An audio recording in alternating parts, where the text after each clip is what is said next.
Hello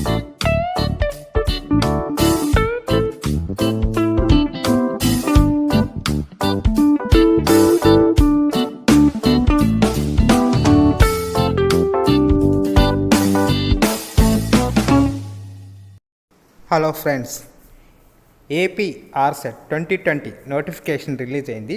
దానికి సంబంధించిన application, online application apply చేయడానికి కూడా 11వ తేదీ నుండి, అంటే అక్టోబర్ 11 నుంచి ఆన్లైన్ అప్లికేషన్స్ ఫిల్ చేయడానికి కూడా స్టార్ట్ అయిందన్నమాట.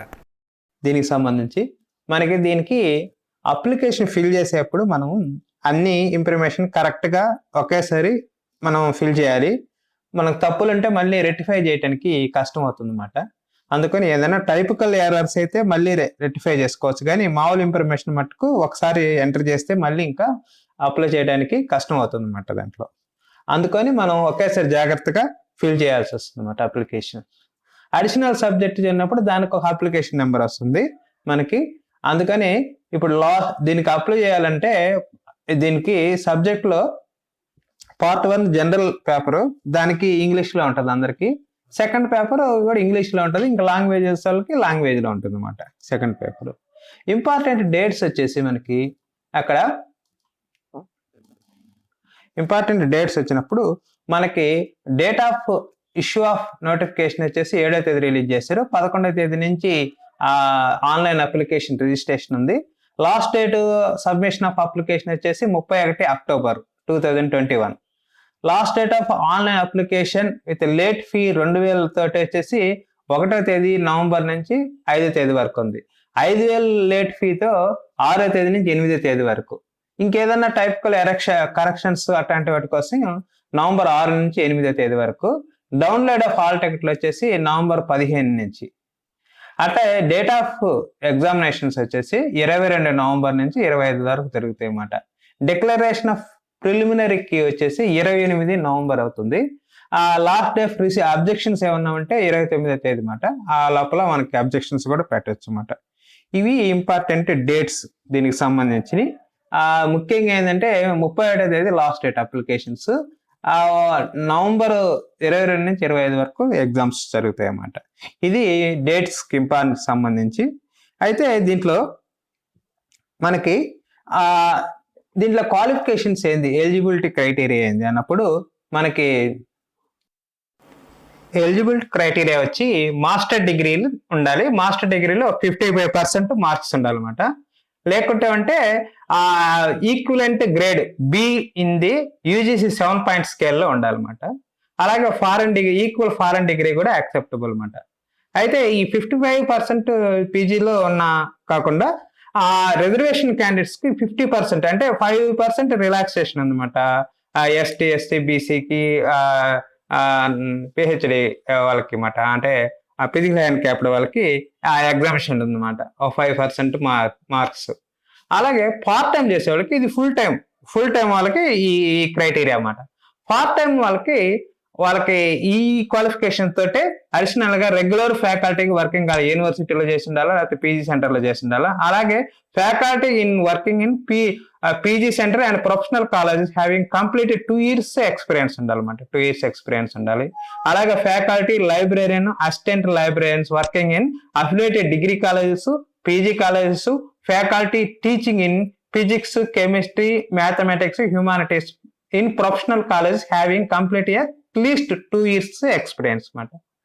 అలాగే faculty working in polytechnic, government and private aided junior colleges, schools లో చేసిన వాళ్ళకి 4 years ఎక్స్పీరియన్స్ ఉండాలి. వాళ్ళకి కంప్లీట్ అయి ఉండాలి, 4 years ఎక్స్పీరియన్స్ అయి ఉండాలి అనమాట. ఇవి ప్రధానమైనవి. ఇంకా మామూలు అంటే ఇండియన్ అయి ఉండాలి, అవన్నీ మామూలే అనమాట. ఇండియన్ అయి ఉండాలి ఎలిజిబిలిటీకి, అవన్నీ కామన్ విషయాలు అనమాట. ఇవి ముఖ్యమైన ఎలిజిబిలిటీ క్రైటీరియాస్ అన్నమాట. ఇవి క్యాండిడేట్స్ ఎక్స్పీరియన్స్ ఉన్న వాళ్ళు వాళ్ళ ఎక్స్పీరియన్స్ సర్టిఫికేట్ తీసుకొని దాన్ని అప్లోడ్ చేయాల్సి వస్తుంది అన్నమాట. దీనికి సంబంధించి ఇవి ఈ ఎక్స్పీరియన్స్ సంబంధించిన అంటే ఎలిజిబిలిటీకి సంబంధించిన క్రైటీరియా అన్నమాట. ఇది ఎలిజిబిలిటీ క్రైటీరియా ఏందన్నప్పుడు దీంట్లో మనకి వెంకటేశ్వర యూనివర్సిటీ వాళ్ళు ఈ ఎగ్జామినేషన్ కండక్ట్ చేస్తున్నారు. తిరుపతి వెంకటేశ్వర యూనివర్సిటీ దీనికి PhD part time, full time రెండింటికి ఆఫర్ చేస్తున్నారు. అప్లికేషన్ ఫిల్ చేసేటప్పుడు అందరూ జాగ్రత్తగా అప్లికేషన్ ఫిల్ చేయాల్సి వస్తుంది అనమాట.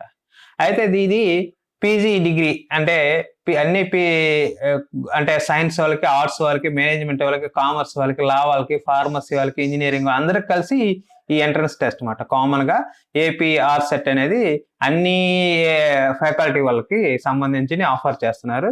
పిహెచ్డిలో పిహెచ్డి ప్రోగ్రామ్ కి దీన్ని అందరూ అలా అయితే యూజీసీ నెట్ జేఆర్ఎఫ్ క్వాలిఫై అయిన వాళ్ళు కానీ, లేకపోతే ఏదైనా అదర్ లెక్చర్షిప్ క్వాలిఫై అయిన వాళ్ళు కానీ, ఇంజనీరింగ్ స్టూడెంట్స్ గేట్ స్కోర్ ఉన్న వాళ్ళు కానీ, ఫార్మసీ వాళ్ళు జీ ప్యాట్ అన్న స్కోర్ ఉన్న వాళ్ళు కానీ, అలాంటి ఎఫ్డిఫ్టీ క్యాండిడేట్స్ కానీ వీళ్ళందరూ కూడా ఎగ్జామ్ రాయాల్సి వస్తుంది. అయితే వాళ్ళకి రీసెర్చ్ మెథడాలజీ ఎగ్జామ్ మాత్రమే ఉంటుంది. వాళ్ళకి రీసెర్చ్ మెథడాలజీ అంటే ఫస్ట్ పేపర్ మాత్రమే వాళ్ళకి ఉంటుంది అనమాట. వాళ్ళు కూడా ఎగ్జామ్ రాయాల్సి వస్తుంది అనమాట.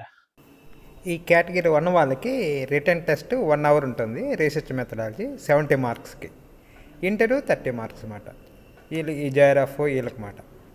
కేటగిరీ 2 అంటే జనరల్ అందరికీ, అంటే జేఆర్ఎఫ్ ఈ ఉన్న గేట్ అవి లేని వాళ్ళకి, జనరల్గా ఊరికి అప్లై చేసిన వాళ్ళకి, జనరల్గా అప్లై చేసిన వాళ్ళకి వీళ్ళు 2 అవర్స్ డ్యూరేషన్ ఉంటుంది. 140 మార్క్స్కి టెస్ట్, రిటర్న్ టెస్ట్ ఉంటుంది.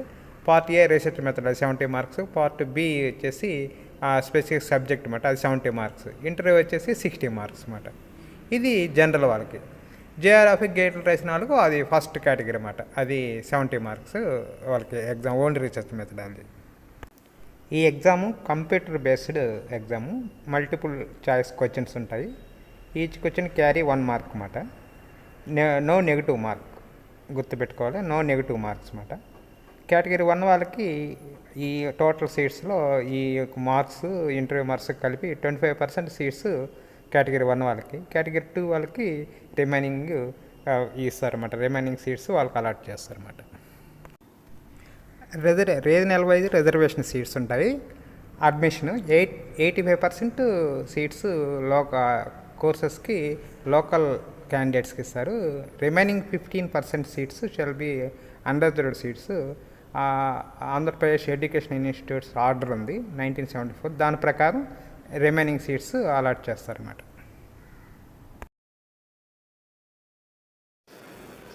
వేకెన్సీస్ పొజిషన్స్ చూస్తే ఇక్కడ 14 యూనివర్సిటీస్ ఈ ఆఫర్ చేస్తున్నాయి ఇప్పుడు పిహెచ్డి ప్రోగ్రామ్స్. వీటిలో మనం ఈ సైట్కి వెళ్ళేసి ఈ 14 ఏ యూనివర్సిటీ చూస్తే మన సబ్జెక్ట్ లో ఎన్ని వేకెన్సీస్ ఉన్నాయి కూడా చూసుకోవచ్చు అన్నమాట. అలాగే దీంట్లో 71 సబ్జెక్ట్స్ లో ఇది ఇప్పుడు ఎగ్జామ్ కండక్ట్ చేస్తుంది. ఆల్ ఫైనల్ ఇయర్ స్టూడెంట్స్ కూడా దీనికి ఎలిజిబిలిటీ ఎగ్జామ్ రాయడానికి, కానీ వాళ్ళకి గ్యారంటీగా ఇస్తారనేది గ్యారంటీ లేదు రేపు ఇంటర్వ్యూ చేసేప్పుడు. ఎందుకంటే క్రైటీరియా ఫస్ట్ ఆల్రెడీ అయిపోయిన వాళ్ళకి ఫస్ట్ ఇంపార్టెన్స్ ఉంటుంది.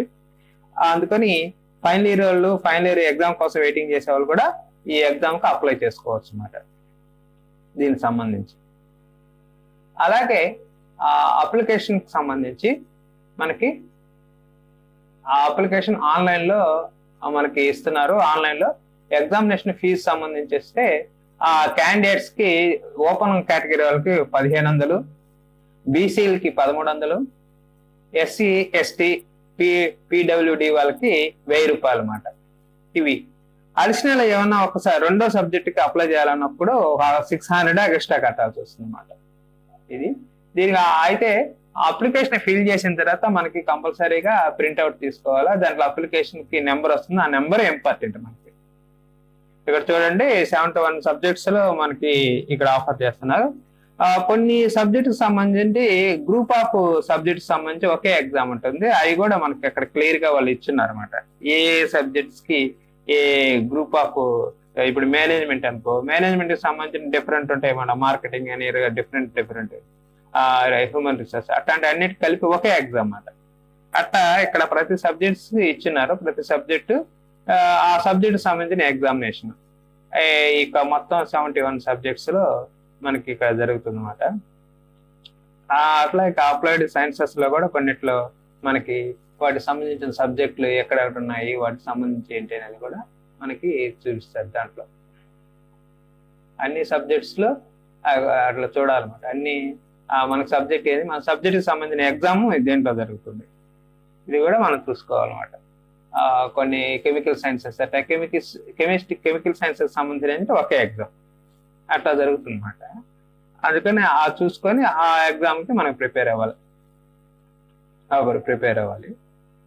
71 సబ్జెక్ట్స్ మొత్తంలో ఆఫర్ చేస్తుంది అనమాట ఈ పిహెచ్డి ప్రోగ్రామ్ ఈ 14 యూనివర్సిటీస్లో. ఈ సబ్జెక్ట్స్ ఇవన్నీ ఫార్మసీలో డిఫరెంట్ సబ్జెక్ట్స్ ఉన్నాయి. వాటన్నిటికి కలిసి ఫార్మసీ ఒకే ఎగ్జామ్ జరుగుతుంది అనమాట. ఇంజనీరింగ్ సంబంధించిన సబ్జెక్ట్స్ అంటే అందరికి, కాబట్టి ఇంజనీరింగ్ వాళ్ళకి, సోషల్ సైన్స్, ఫార్మసీ వాళ్ళకి అందరికి కలిసి ఒకే ఎగ్జామ్ అది. అందరికి పిహెచ్డి ఎంట్రన్స్ ఎగ్జామినేషన్ ఇదే ఎగ్జామ్ అన్నమాట. ఇవి దీనికి ఆసక్తి సంబంధించిన ఈ సబ్జెక్ట్ సంబంధించి. ఇక్కడ పేపర్స్ 2 పేపర్స్ ఉంటాయి ఎగ్జామినేషన్. ఫస్ట్ పేపర్ వచ్చి టీచింగ్ అండ్ రీసెర్చ్ మెథడాలజీ. అది యూజీసీ నెట్ ఏ సిలబస్ ఉందో ఫస్ట్ పేపర్ కి టోటల్ యాజ్ ఇట్ ఈజ్ గా మొత్తం అదే సిలబస్, అన్ని 10 చాప్టర్స్. దాన్ని అక్కడ డౌన్లోడ్ చేసుకోవచ్చు మనం. అలాగే సెకండ్ పేపర్ ఏ సబ్జెక్ట్ వాళ్ళకి ఆ సబ్జెక్ట్, అది కూడా యూజీసీ పేపరే ఉంటుంది ఆల్మోస్ట్. అందుకని ఆ సబ్జెక్ట్ చూసుకొని ఆ సబ్జెక్ట్ వరకు మనం ప్రిపేర్ అవ్వాల్సి ఉంటుంది అన్నమాట దానికి సంబంధించి. నెక్స్ట్ ఇక్కడ 14 యూనివర్సిటీ ఉంది, 14 యూనివర్సిటీస్ లో జరుగుతుంది. అలాగే వచ్చేసి మనకి అప్లికేషన్ ఫిల్ చేసేప్పుడు ఫస్ట్ ఫీ కట్టాలన్నమాట. మనం ఫస్ట్ ఫీ చెల్లించాలి. మనకి ఫీ చెల్లించిన తర్వాత మనకి స్టేటస్ వస్తుంది, మన message status, payment details not found అని కానీ వస్తే మళ్ళీ పేమెంట్ చేయాల్సి వస్తుంది. ఆ ఫస్ట్ హాల్ పేమెంట్ అయిపోయి అంటే అది మనకి 7 days లో మళ్ళీ రిటర్న్ వస్తుంది అనమాట. అందుకని పేమెంట్ పే చేసేప్పుడు జాగ్రత్తగా చూడాలి. ఫస్ట్ ఫీ పే చేయాలి. మనకు అప్లికేషన్ ఫస్ట్ ఫీ చేసినప్పుడు ఫస్ట్ ఫిల్ చేయాలి, తర్వాత పేమెంట్ స్టేటస్ చూసుకోవాలి, తర్వాత అప్లికేషన్ ఫిల్ చేయాలి. లాస్ట్ లో అప్లికేషన్ ప్రింట్ అవుట్ అనమాట. మనకి అప్లికేషన్ వస్తుంది. మనకి ఫస్ట్ పేమెంట్ చేసేప్పుడు పేమెంట్ డీటెయిల్స్ ఇచ్చేప్పుడు candidate name, date of birth, mobile number, alternative mobile number, email ID, category అనమాట, ఏ ఓసీఆ, బీసీ, ఎస్టీఆ ఏదనేది. తర్వాత పిహెచ్డి అంటే ఫిజికల్ హ్యాండిక్యాప్డ్ అయితే ఎస్ఆర్ నో పెట్టుకోవాలి. తర్వాత అడ్మిషన్ సీకింగ్ ఏ సబ్జెక్ట్ చేయాలి, సబ్జెక్ట్ దాంట్లో మనకి సబ్జెక్ట్ సంబంధించిన డీటెయిల్స్ అన్ని. అలాగే PhD part time, full time అనేది. పార్ట్ టైం ఇచ్చినప్పుడు మళ్ళీ పార్ట్ టైం అడిగినప్పుడు పార్ట్ టైంలో కింద మనకి డీటెయిల్స్ వస్తాయి అన్నమాట. పార్ట్ టైం సంబంధించిన ఎక్స్పీరియన్స్ సంబంధించి డిఫరెంట్ ఎక్స్పీరియన్సెస్, ఏ ఎక్స్పీరియన్స్ ప్రకారం దానికి ఆ ఎక్స్పీరియన్స్ సర్టిఫికేట్ పీడిఎఫ్లో 100 KB లోపల ఉండేట్టుగా చూసుకొని దాన్ని అప్లోడ్ చేయాల్సి వస్తుంది అన్నమాట ఈ పార్ట్ టైం సంబంధించి. అలాగే వచ్చేసి నెక్స్ట్ మనకి అడిషనల్ సబ్జెక్ట్ అప్లై చేసేవాళ్ళు అడిషనల్ సబ్జెక్ట్ అక్కడ ఓకే వేస్తే ఎక్కడైతే మనకి అడిషనల్ సబ్జెక్ట్ కావాలో అక్కడ క్లిక్ చేస్తే మళ్ళీ ఇంకో సబ్జెక్ట్ డీటెయిల్స్ కూడా మనం ఎంటర్ చేయాల్సి వస్తుంది అన్నమాట. ఇక్కడ అడిషనల్ సబ్జెక్ట్ మనకి అది కూడా మనకి డీటెయిల్స్ వస్తుంది అన్నమాట, దాన్ని కూడా ఫిల్ చేయాల్సి వస్తుంది అన్నమాట. ఇది అప్లికేషన్ సంబంధించి. నెక్స్ట్ రెండో స్టెప్ వచ్చేసి మనకి నో యువర్ పేమెంట్ స్టేటస్ అన్నమాట.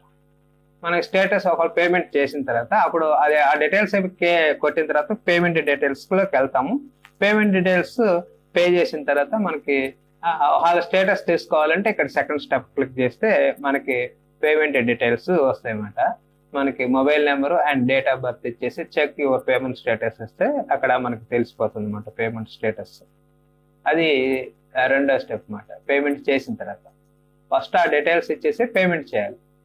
మూడో స్టెప్ వచ్చేసి మనకి ఆ అప్లికేషన్ ఫిల్ చేసేది అనమాట. అప్లికేషన్ ఫిల్ చేసేది. థర్డ్ స్టెప్ వచ్చి అప్లికేషన్ ఫిల్ చేయాలంటే payment reference ID and mobile number, date of birth ఈ 3 ఎంటర్ చేయాలి. ఎంటర్ చేసేసి అప్పుడు మనం అప్లికేషన్ ఫిల్ చేయాలి. ఇంకా అప్లికేషన్స్ లో అన్ని డీటెయిల్స్ వస్తాయి, పీజీ డీటెయిల్స్, పర్సెంటేజ్లు అన్ని, ఇంకా మొత్తం అప్లికేషన్ అంతా ఫిల్ చేయాలి. అవన్నీ అందుకనే ఆ డాక్యుమెంట్స్ అన్ని జెరాక్స్ మనం పక్కన పెట్టుకొని ఫిల్ చేయాల్సి వస్తుంది. అంటే పేమెంట్ చేసినప్పుడే మనం ఫిల్ చేయాల్సిన అవసరం లేదు. తర్వాత ఇట్లా మన డీటెయిల్స్ ఎంటర్ చేసి విడిగా కూడా అప్లికేషన్ ఫిల్ చేయొచ్చు అనమాట. అప్పుడే పేమెంట్ చేసినప్పుడే చేయాలని ఏం లేదు.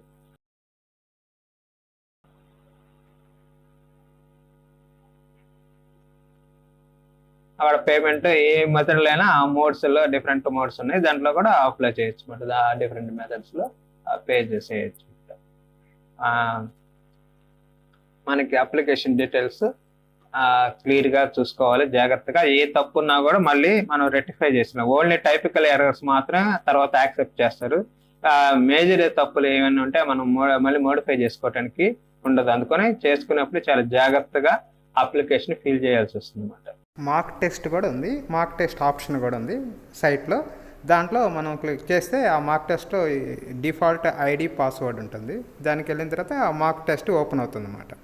మనకి ఈ మార్క్ టెస్ట్లో మనకి డీటెయిల్స్ అన్ని ముందు ఇన్స్ట్రక్షన్స్ వస్తాయి. మార్క్ టెస్ట్లో వెళ్ళాలనుకున్నప్పుడు అంటే మనకి ఎగ్జామినేషన్ ఎలా ఉంటుందో ప్యాటర్న్, ఆన్లైన్ ఎగ్జామినేషన్ ఎలా ఉంటుందో మార్క్ టెస్ట్ ఆప్షన్ కూడా ఉంది. ఆ మార్క్ టెస్ట్ ఆప్షన్స్ క్లిక్ చేసినప్పుడు మనం ఆటోమేటిక్ లాగిన్ అవుతుంది. లాగిన్ అయినప్పుడు ఇక్కడ ఇన్స్ట్రక్షన్స్, దానికి సంబంధించిన ఇన్స్ట్రక్షన్స్. జనరల్గా ఏంటంటే మనకి ఆన్సర్ చేయకపోతే రెడ్ మార్క్లో ఉంటుంది, ఆన్సర్ చేస్తే ఆ నెంబరు గ్రీన్ మార్క్లో ఉంటుంది అనమాట. అలా కాకుండా ఊరికి మార్క్ చేసినప్పుడు బ్లూ మార్క్లో ఉంటుంది. మార్క్ చేసి రివ్యూకి పెట్టినప్పుడు బ్లూ మార్క్లో ఇచ్చేసి మళ్ళీ అక్కడ సింబల్ ఉంటుంది, కొంచెం సింబల్. ఆ సింబల్ ఉన్నప్పుడు అది రివ్యూకి పెట్టామని మార్క్ చేసి మామూలుగా. అందుకని జనరల్గా ఏంటంటే మనం ఆన్సర్ చేసేసి సేవ్ నెక్స్ట్ అని కొట్టేస్తే మనకి సేవ్ అవుతుంటుంది ఆప్షన్స్. మనం అక్కడికి వెళ్ళినప్పుడు మనకు ఆ ఇన్స్ట్రక్షన్స్ అన్నీ మనం చదువుకున్న తర్వాత నెక్స్ట్ అని కొడితే మళ్ళీ నెక్స్ట్ ఇన్స్ట్రక్షన్స్ వస్తాయి. ఆ ఇన్స్ట్రక్షన్స్ చేసిన తర్వాత మనం టెస్ట్లోకి వెళ్తాం. మెయిన్ ఎగ్జామ్ కూడా ఇలాగే ఉంటుంది అన్నమాట. ఈ మార్క్ టెస్ట్ అంటే ఒక మోడల్ టెస్ట్ అన్నమాట. ఎలా ఉంటుంది మెయిన్ ఎగ్జామ్ అనేది దానికోసం ఈ మార్క్ టెస్ట్. ఆన్లైన్ టెస్ట్ ఇప్పటి వరకు అపీర్ కాని వాళ్ళకి ఇది ఊరికి ప్రాక్టీస్ చేయడం కోసం ఈ మార్క్ టెస్ట్.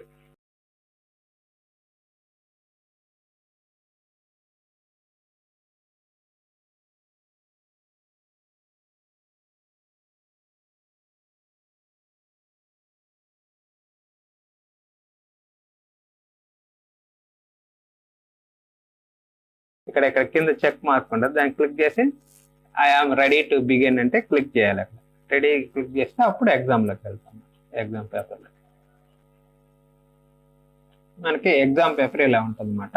మనకి ఆన్లైన్లో టెస్ట్ ఇలా ఉంటుంది. స్టార్టింగ్ అంటే రైట్ సైడ్ మనకి క్వశ్చన్స్ కనిపిస్తూ ఉంటాయి, 1 2 3 4 అనేది. పైన ఎన్ని ఆన్సర్ చేసాము, ఎన్ని ఆన్సర్ చేయలేదు, మార్క్ పర్ చెక్, మనకి ఆన్సర్ చేసి రివ్యూకి ఏం పెట్టాను, మార్క్ చేసి రివ్యూకి పెట్టాను, అవన్నీ చూపిస్తుంది. టోటల్ అసలు క్వశ్చన్ పేపర్ చూడని ఎన్ని, ఆల్రెడీ చూసిన క్వశ్చన్ ఎన్ని, చూస్తే ఎన్ని ఆన్సర్ చేసాం, ఎన్ని ఆన్సర్ చేయలేదు, అవన్నీ ఇక్కడ ఉంటుంది అనమాట. ఇక్కడ కూడా క్వశ్చన్స్ మొత్తం మొత్తం ఇక్కడ ఉంటాయి అన్నమాట. డీటెయిల్గా స్క్రోల్ చేస్తే కిందకి వెళ్తా ఉంటాయి అన్నమాట. అక్కడ చెక్ చేసుకోవచ్చు మనం క్వశ్చన్స్. ఆన్సర్ చేసిన క్వశ్చన్స్ మనం కింద అక్కడ సేవ్ నెక్స్ట్ అని ఉంది అనమాట. ఫస్ట్ క్వశ్చన్ ఆన్సర్ చేసిన తర్వాత సేవ్ నెక్స్ట్ అని కొట్టాలి. ఇక్కడ మనకి క్లియర్ చేయాలంటే ఇక్కడ క్లియర్ చేయాలి. అలాగే మనకి రివ్యూ ఆఫ్ ఉంది, అక్కడ లాస్ట్ లో సబ్మిట్ ముందు కొట్టకూడదు. అన్ని క్వశ్చన్స్ అయిపోయినప్పుడే సబ్మిట్ కొట్టాలి లాస్ట్ లో. అప్పుడు దాకా సబ్మిట్ బటన్ క్లిక్ చేయకూడదు. సబ్మిట్ క్లిక్ చేసి అంటే నీకు ఎగ్జామ్ అయిపోయింది. అందుకని జాగ్రత్త. అక్కడ సేవ్ అండ్ నెక్స్ట్ అని కొడుతుంటారు. ప్రతి క్వశ్చన్ ఆన్సర్ చేసిన తర్వాత సేవ్ అండ్ నెక్స్ట్ కొడుతుంటే మనకి నెక్స్ట్ క్వశ్చన్ లోకి వెళ్తుంటుంది అనమాట. ఇక్కడ మనకి చాలా రైట్ సైడ్ ఈ నెంబర్స్ ఉన్నాయి కదా, ఇవన్నీ వాటిని ఏంటైనా ఈ సబ్మిట్ అనేది లాస్ట్ మాత్రమే క్లిక్ చేయాలి. ఎగ్జామ్ అంతా అయిపోయిన తర్వాత మనం ముందు కానీ దాన్ని క్లిక్ చేస్తే మన ఎగ్జామ్ కంప్లీట్ చేసేసినట్టు. అందుకని జాగ్రత్త, సబ్మిట్ లాస్ట్ మాత్రమే క్లిక్ చేయాలి ఆ బటన్. అప్పుడు దాకా ఆ బటన్ క్లిక్ చేయకూడదు. మనం జనరల్గా క్వశ్చన్ అయిపోయినా కానీ సేవ్ అండ్ నెక్స్ట్ అని కొడుతుండాలి. మనం ఇక్కడ ఆప్షన్స్ లో పక్కన ఉన్న మనకి ఇంపార్టెంట్ డేట్స్ మరొకసారి గుర్తుపెట్టుకోండి. ఇంపార్టెంట్ డేట్స్ ఇవి వచ్చేసి మనకి డేట్ ఆఫ్ ఎగ్జామినేషన్ నోటిఫికేషన్ సంబంధించిన డేట్ ఆఫ్ లాస్ట్ డేట్ వచ్చి 31 అక్టోబర్. ఆ లోపల మనం ఫీజు కట్టుకోవాల్సి వస్తుంది. జాగ్రత్తగా ఫిల్ చేసి సక్సెస్ఫుల్గా ఎగ్జామ్ రాస్తారని కోరుకుంటూ థ్యాంక్ యూ.